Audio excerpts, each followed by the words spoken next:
Bohemian Boxer reporting live and direct. So with all due respect, cut my check. I am here with Charlie Joseph from and from Woodside Boxing. and Josh Boongals from.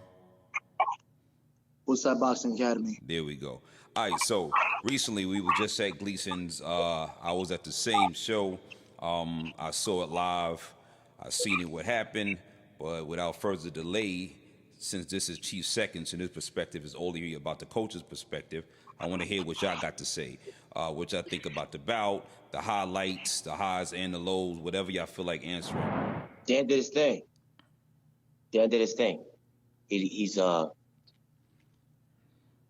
Dan's an awesome athlete, and he listens well.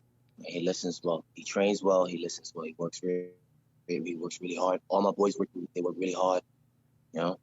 We try to prepare everything. We try to prepare for every aspect of the fight. Not just speed and style, but we really stress the basics in here. Yeah. Hands up, shoulder up, elbows in and chin down. You know what I mean? Yeah. I haven't. Before I say this next sentiment, do you share similar sentiments with just Coach Charlie just said, Josh, or do you have something different? Oh yeah, no. The thing about Dan coming into the fight, being that I was one of his sparring partners too, and Charlie trains both of us very hard. Yeah. He prepares us for worse.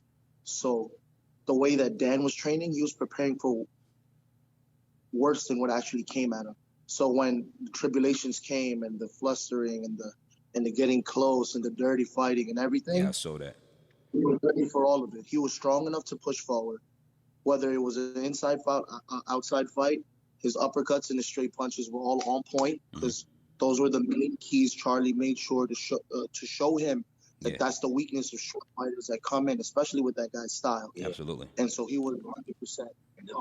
They'll be able to expose a short fighter, be able to expose a tall fighter by getting inside. Yeah. So as far as making sure that his defense and punching inside fighting is very, very tight, and we're trying to teach him how to maximize his power on the inside, not just to be fast, but also to be the sting to hit tight, hard, but make sure that the defense doesn't come too far around, come too far down, because we don't want people swinging too far, especially in an amateur fight. Yeah. Being that it's just sprint in an amateur fight, you really can't swing your arms too much. You gotta make sure you keep your hands up. You gotta learn how to generate energy from your hands here. From a very short distance. We spend a lot of time in sparring matches, and even in the hardest sparring matches, there's still a level of safety. So, the cardio is completely different. That also was a main factor in Dan. Also, being that the guy was such a stocky fighter, I knew that tall fighters, they have a lot of they have trouble when it comes down to a short, stocky fighter like a bull. Yeah. So it wasn't just working on Dan's his range. It was also working on Dan's stability in his stance, and that was one of the most important things. That's the most important thing out of everybody in here. Yes. I want to make sure that, because like me, I'm a wrestler. Okay. I love wrestling, and my first martial arts were wrestling and Brazilian Jiu-Jitsu. Yeah. So I have a strong, wrestling base when it comes to my boxing. Okay. And I know, and a lot of us who have been in fights, even outside the ring, they know that that some guys they don't care about all that fancy shit, man. Yeah, for real. They want to come in, they just want to hit you. Yeah. You can just knock your head off the swivel. And they just come in, they just get mad and step forward. So, you got to make sure that you're ready for everybody. It's not just about speed and style. You got to be ready for the guy who will take that 100 punches because he just want to hit you once. Yeah. He wanted to decapitate you if possible. Against that guy, he was just throwing straight power shots, but South Box was slipping. Yeah. Ryan, Ryan, right? Yeah, he got the W, but he got caught only once in that fight, but he had a huge rut on his face, and it was one One punch. punch that did all that damage. Imagine if that guy was a little bit better. Wow. You know, congratulations. Yo, congratulations to Ryan, bro. Yeah. That guy's just come see. He spots every once in a Big up while. to Ryan from South Box. He represents Woodside very good. Woodside, the neighborhood. So now that was Dan's first bout out the gate, right? Not just with Woodside Boxing Academy, with just as a competitive boxer. Dan's he's a social studies teacher. Got it. Yeah. Yes, he's a social studies teacher. Yeah. Excuse me one second. Excuse me. So Josh, Yes. what was the energy, the temperature when waiting for being called from Dan specifically, or you know what?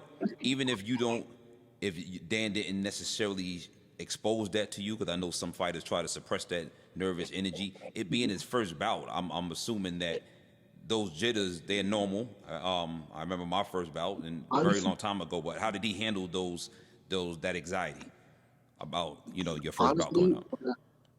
When Dan was talking to me, before he met up with Coach Diablo and Charlie to walk in, because Charlie told me to specifically work on his uppercuts with him, to find a empty spot, because Charlie knew that would be one of his key punches, which it was, the 6 and the 5 key punches.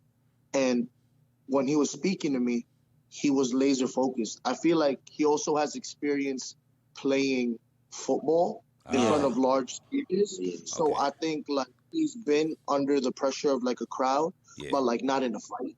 But like in my opinion, all he cared about was the game plan. He's the type of guy that even when he did his first exhibition in Charlie's event, where we had like a charity event, just like open sparring for fighters to come and just spar. He was laser focused. There was a huge crowd, like about 100-something people came to just watch sparring.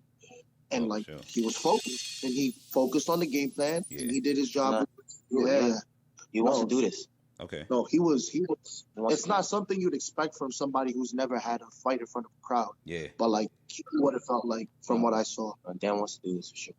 Yeah, lone sports and group sports are very vastly different in that regard when it comes down to lights, camera, and action time.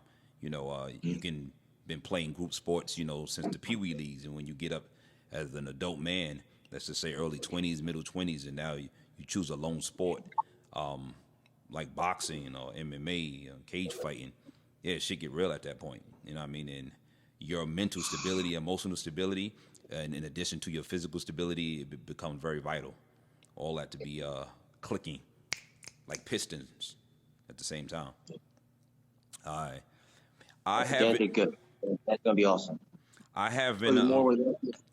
Nah, he's ready. He's ready. We're thinking about being that he's still fired up. He's thinking about doing the ringmasters. Wow. Oh, yeah. He want to step into the tournament.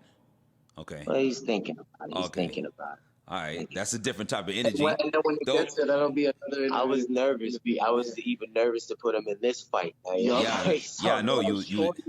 How this fight happened was crazy. Abel Gonzalez. Abel. Big up to Abel. Was the one.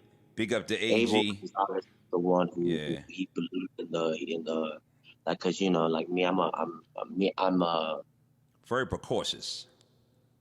I'm quite I'm quite cautious. Yeah. And I worry about everything. So I want to make sure that people are perfect. And I'm like, nah. And, sometimes, you need a kick in the ass. And, Abel, he's one of the assistant coaches here. And, he kicked me in the ass about it. And I'm glad he did it. He did it. I love it. Put a little battery in your back, and charged you up a little bit. I seen the energy when I came in to the gym with CJ the week prior, and I seen that. Y'all was ready to rock and roll. Me personally, right? I'm speaking subjectively. So I'm biased in this regard, but I can gauge. I use it as a barometer. What a fighter is going to do, more so in performance-wise. I can't, I'm not clairvoyant, so I can't say it's going to be a win or lose and depict the outcome. But I gauge that by the coach's energy. If I can see a coach even a few minutes or a day before, a few minutes before the bout, and that coach is very much just at like a balance of like peace, almost like tranquil, I go, oh, they did in hella work in concentration camp. They ain't worried about nothing.